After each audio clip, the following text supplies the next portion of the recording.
৮ দফা দাবি সহ সরাসরি ট্রেনের দাবিতে অবরোধ মানববন্ধন কর্মসূচি পালন করছে চাঁপাইনবাবগঞ্জ পাশে। এ বিষয়ে আরো বিস্তারিত জানাতে আমাদের সাথে যুক্ত হচ্ছেন সহকর্মী একেএস রোকন।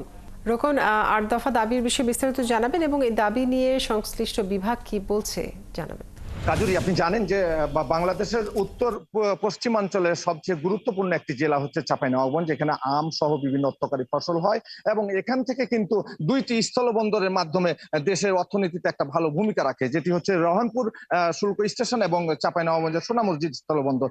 কিন্তু এখানকার জনগণের একটা দাবি যে বারবার কিন্তু বৈষম্যের শিকার হয়েছে চাঁপাইনবাবগঞ্জ, কারণ চাঁপাইনবাবগঞ্জ থেকে যে সমস্ত আন্তনগর ট্রেনগুলো আগে চালু ছিল সেগুলো বন্ধ করে দেওয়া হয়েছে। একটি মাত্র ট্রেন রয়েছে, সেটি 964টি সিটের মধ্যে মাত্র 306টি সিট বরাদ্দ চাঁপাইনবাবগঞ্জবাসীর জন্য।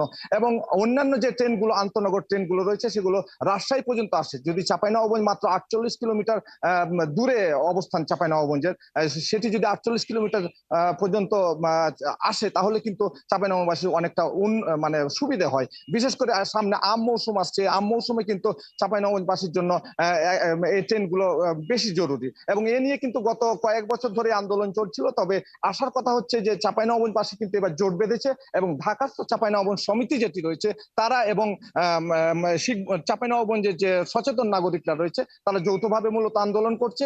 এ নিয়ে আগামী সপ্তাহে রেল মন্ত্রণালয়ের রেল সচিব এবং মহাপরিচালকের সাথে একটি মত বিনিময় সভা রয়েছে দুই সংগঠনেরই।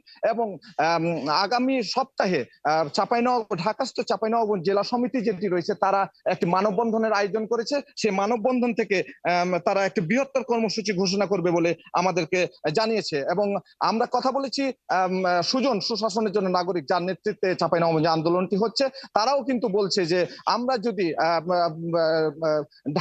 ঢাকা থেকে কোনো ভালো একটা সুখবর না পাই তাহলে আমরা বৃহত্তর আন্দোলন করব। প্রয়োজনে চাঁপাইনবাবগঞ্জ থেকে হরতাল, অবরোধ সহ বিভিন্ন ধরনের কর্মসূচির দিকে আমরা এগিয়ে যাব এবং এমনটি আমাদেরকে জানিয়েছে। তবে আমাদেরকে কিন্তু সামনের সপ্তাহ পর্যন্ত অপেক্ষা করতে হবে। কাজরি, রোকন, আপনাকে ধন্যবাদ। দর্শক, চাঁপাইনবাবগঞ্জ থেকে যুক্ত ছিলেন আমাদের সহকর্মী।